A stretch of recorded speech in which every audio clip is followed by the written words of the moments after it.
मंडळी, कोकणी माणसं आणि मासे यांचं नातं अतिशय घट्ट आणि नैसर्गिक आहे. कोकणी किनारपट्टी समुद्राने वेढलेली असल्यामुळे मासेमारी हा येथील एक प्रमुख व्यवसाय आहे. त्यामुळे मासे हे केवळ अन्न नसून कोकणी जीवनशैलीचा भाग आहे. आज फिश खाण्याचा वार होता. बाजारात फिश मार्केटमधून ताजी सुरमई आणि बांगडे घरी घेऊन आलो. आमच्या सुग्रास अर्धांगिनीने फिश फ्राय आणि फिश करी करण्याचा बेत आखला. सर्वात प्रथम फिश पाण्यानं स्वच्छ धुवून घेतलं, निथळून घेतलं, पूर्ण त्यातलं पाणी काढून घेतलं. तसेच त्या फिश पीसवर लिंबू पिळला, थोडंसं मीठ टाकलं म्हणजे माशाचा जो वास असतो तो कमी येतो. फिश फ्रायसाठी 10-15 बेडगी मिरची, 3-4 लवंगी मिरची पाण्यात भिजत घातल्या. 2 टेबलस्पून धने भिजत घातले. मंडळी, यानंतर 1 स्पून जिरं, पाव चमचा मेथी, अर्धा चमचा हळद आणि 5 ते 6 लसूण पाकळ्या, थोडंसं आलं, थोडी कोथिंबीर, हिंग, हळद एका ताटात घेतलं. सर्व मिश्रण मिक्स करून वाटून घेतलं मिक्सरमध्ये. त्यात थोडं कोकम आगळ घातलं. कोकम आगळ हा कोकणी माणसाचा तर स्वादच आहे. थोडं मीठ त्यात घातलं. यातील थोडं मिश्रण फिश कढीसाठी बाजूला काढून ठेवलं. मंडळी, फिश फ्रायसाठी मिश्रण प्रत्येक पीसला लावलं. फिश पीस 10-15 मिनटं मिश्रण लावून बाजूला ठेवलं.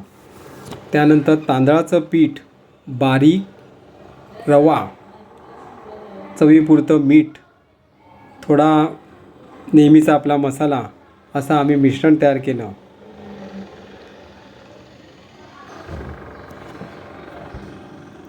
मंडळी, यानंतर एक मीडियम गॅसवर फ्राय पॅन ठेवून त्यात थोडं तेल सोडलं आणि वरील मिश्रण प्रत्येक फिशला कोटिंग करून फ्राय पॅनमध्ये हळूवार घातलं. दोन्ही बाजूला ही फिश पीसेस फ्राय करून फ्राय पॅनला झाकण लावून ठेवण्यात आलं.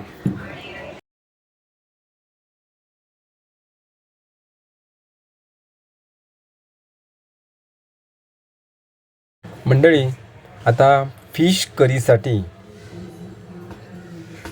आपण सुरुवात करूया. प्रथम नारळ फोडून घेतला, खोबरं किसून घेतलं. आता हे खोबरं, धन, लसूण, आले, कोथिंबीर, हिंग, हळद, मेथी, लाल बेडगी मिरची, कांदा, लवंगी मिरची यांचं मिश्रण मिक्सरमध्ये वाटून घेतलं. अगोदर आपण घेतलंच होतं, बाजूला काढून ठेवलं होतं.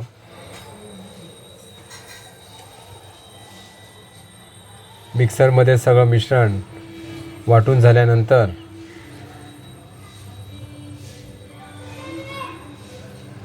गॅसवर टोप ठेवून त्यात तेल टाकलं. मोहरी, जिरं, थोडासा हिंग, कढीपत्ता यांची फोडणी दिली. थोडं गुलाबी रंग आल्यावर वरील मिश्रण जे आपण तयार केलं होतं ते टोपात टाकलं. थोडं पाणी ओतून त्यात कोकम टाकले. उकळी आल्यानंतर फिश पीस त्याच्यात टाकले. जे उरलेले होते, आपण जे फ्राय करून जे बाकीचे राहिलेले जे होते ते फिश पीस टोपात टाकले.